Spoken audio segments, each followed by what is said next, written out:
mathoth nong'ikore apaya ma Mamboleo miwani bang' jodak e gwengego bago ng'anyo kendo dino apayano. Jopinygo kwedo nek mar jago moro manyotim gi jonjore otieno mane piny orugodo kawuono. Millicent Adhiambo miyowa ler mathoth. Kar saa 3 mar onyango odiochieng' ma kawuono, jodak ma Mamboleo ne obago ng'anyo kendo moko machi apaya mawuok Mamboleo kochomo miwani, okang' mane okelo ng'ikruok e yor wuoth.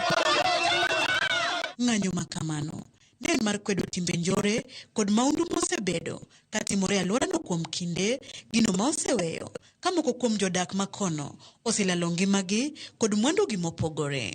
Wachiewo gi buok okinyi ma kawuono ka kijana ma pod tin malao higni 22 kanyo konegi saa 2:30 otieno, kijana moa e tijege matiyoga tich matek mondo pidh joge e ot. Tok mano kende, pok otieko wik 2 eka koka jokuoge nyonego ja ohala mabe pod kijana matin gi magina e chiro Mamboleo kae. Ok wasebedo gi kwe, arita maber onge e Mamboleo ka. Ok wamor ka sik nyithiwa tho okinyi gotieno. Wach security osebedonwa matek ka, nikech kwaneno ka yudhe wetewa mbesewa otho weyo nyithindo ok morwa.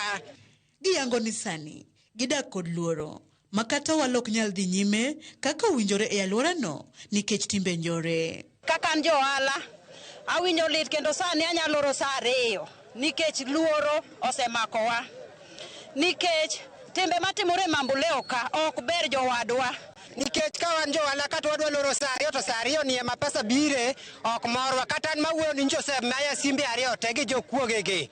Gikawo thuolono mar kwayo konyruok mondo bila odonjre wachno mapiyo mar neno ni arita makare odok e wang'e alworano. Wakwayo jo bodaboda te matiyo e area mar Mamboleo gi register magibed gi reflector gi nembni magegi matiyo tieno gi matiyo odiochieng'. Wapog jokuoge gi jo bodaboda. Jokuoge donjo e jo bodaboda, koro sani asira ni kuomwa kuom jo bodaboda. Koro wakwa kontena okelnwa ka kendo Mheshimiwa Shakil Shabir ine jumbe marwa. Kel kontena ka mondo PS okelnwa polise opatrole iye kae. Ok wan gi kwe Mamboleo ka.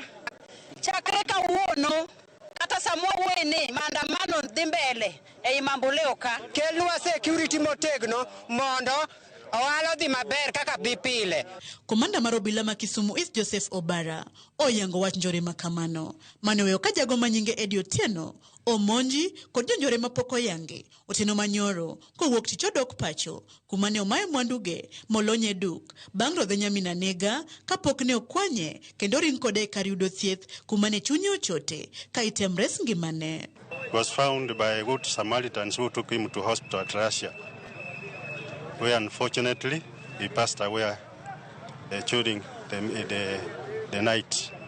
Ewi mano bilano ne oyango ni alworano en achiel kuom kuondego manjore ogoye tach kendo giseketo kenge mar rido arita makono. During this festival season, we have marked it as an hotspot and we have made security arrangements how to cover it.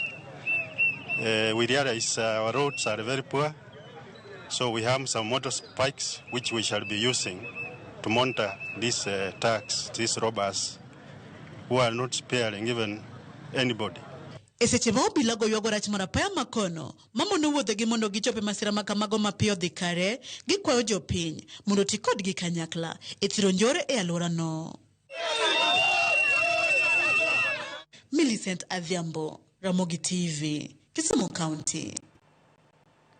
Jotelo ma Siaya omedo jiwo jotend arita kwe